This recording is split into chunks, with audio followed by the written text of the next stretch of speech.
You're here at the Pro Football Hall of Fame. You just got done touring and seeing all the history of the game, starting back to the late 1800s, early 1900s to now. How was your visit? Well, it is incredibly in depth what you have established here. It's fantastic. You start from the very beginnings of the games, from the very first day into integration of the black players to current days, and it is fantastic what you've achieved. I have been a fan of football since I was this big. I was a peewee player, and it's been a part of my life. It teaches you those great values of teamwork and doing your best, and giving excellence every play out there. And I wanted my kids to play, and so it's just one of the greatest games ever. But being here at the Hall of Fame, which I've tried to get to for years, is finally one of my bucket lists off of there. My dear friend Jim Kelly's right across in the booth over there. He's well represented throughout the hall here. He was inducted in 2002, and Bruce Smith. My team is Buffalo Bills, obviously. Go Bills! Bam. Let's see. What else to say? Oh yeah, Dre just got in 14. Andre Reed, number 83, and it's one of the great places. And what you guys are doing here with your archives downstairs is just phenomenal. This is the Vatican of football, which is fantastic. Now, you just mentioned that the game of football teaches a lot of life lessons and values. Growing up watching the game of football, did it teach you anything to help you succeed in your acting career? Well, yes, absolutely, because you can't play football by yourself, and you can't act by yourself. And so it takes, teammates and co-stars and other actors, and it's a team effort. No I in team, that whole thing that we learned as we're kids. And that has stayed with me my whole life. It's just, I like doing that. I like being, in golf, when I play golf today, I like a scramble more than just basically playing my old ball. Because you're a team. If you can get that great shot and then chip it onto the green, you're 3 feet from the pin, it's like, we did it. We did it. Teams do it together, and these are the guys you know for the rest of your life, and your teammates. Some of my best friends in my life right now are my friends I played sports with. So I got to say, it's one of the greatest things in the world. All sports in that way, but mostly football, because you're out there giving it 115%, man. Because it's about pride. It's about respect. It's about putting great plays together and and consistency and having a great season. I come from a small college in upstate New York called Hobart and William Smith, and they have a terrific football program. I played for 3 years there. And, in high school, I played both ways. In upstate New York, I was the flanker and the wide receiver and the defensive back and outside linebacker and the kickoff team. And you go to a small college like this and you play and everyone's really good. So we know we have Ali Marpet is one of our guys who just went from D3 right to the show. He's playing. He was picked, I think 6th round. He went to Tampa Bay, and now he's protecting the number one choice. So football is it's pretty big in my life, and I'm just as a fan, I can't wait for football season to start. I'm very, very sad when it's over, and I try to get to the Super Bowl every year because it's a spectacle, and all of that is represented here. It's just and then some of the history. God, the history.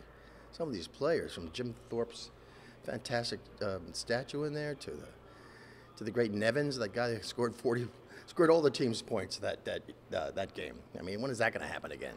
And when are you going to see a team go back to the Super Bowl 4 years in a row? You're not going to do it. It's just, and all that stuff is documented here, and it's just great to have it all under one big roof. You grew up in New York, yeah. And there's obviously 3 teams. You have the Jets, the Giants, and the Bills. You chose the Bills. A lot of people choosing the Bills get chased out of New York. So how did you become a Buffalo Bills fan? Well, I grew up on Long Island, and I thought I was going to be a Jets fan, but there's something about the Bills, that was like that age when I moved up there, was just 12 and 13. They were the closest team. They had all the the paraphernalia around, and then I discovered Jim Kelly. He's about 10 years younger than me, but I tell you that team was unbelievable. But I loved it back in the day with O.J. Simpson. I loved it back in the day with the greats, Joe Ferguson, all these great players. But at the same time, it was a close proximity, but at the same time, it was a bragging right then. Then over many years, it became like, oh, you're a Bills fan? Yeah, not easy to be a Bills fan. It's kind of like being a Browns fan, isn't it? Oh, sorry, I said that out loud. I was just thinking that. Anyway, then you go to your high school, you go to your college teams, and you start following them hard. But no, the Bills are a treat. They're good this year. I hope they make a big statement. That would be great. We're coming off a great win over Miami and a terrible loss to the Giants, and that's football, though. They'll kick back. They'll be back next week. What do you think your coach, Rex Ryan, coming in and changing the culture like he has? Well, the jury's still out on that. I personally love him. I think he's fantastic. He's great for our team. He's great for the area. He's been a New York coach for so many years after the Jets and now the Bills. And he's just those things. I mean, it was a controversy about the quarterback, who you're going to play. And you got 3 great choices. Now they're down to 2, and I'll tell you, they're both good. So I don't know. It's just amazing. It's so overwhelming coming into a program like that. But when you come out as strong as we did in the first 3 games, I just hope for the best and know that he won't settle, which is a good thing. So, last question for you: have we inspired your next film to be about football? Oh, wish I could. I'd love to do the history of the football stuff. You know, back in the days, George Clooney did with Leatherheads. It was a very good movie, but there has to be more of that stuff because it's just not represented enough. Friday Night Lights was great for football. What else was really good for football? But I think the real joy that I have really was impressed by in this Hall of Fame museum is the true history of the games. These guys that stood out back in the day, getting no money, they had real jobs, and they do this on the weekends, and how one guy can change a game, one play, one moment, and you read about it and you go, oh my God, amazing, and and then when the war happened, and what happened to all the players then. You're playing with a 16-man roster, and you're playing the whole game. It's unbelievable how tough these guys were. These are like, knowing the names of the teams, how they all start out as like baseball names, and then it changed back to like, what was I listening to at lunch today? It was like, the Chicago Bears. They're not Cubs. They're not Chicago Cubs.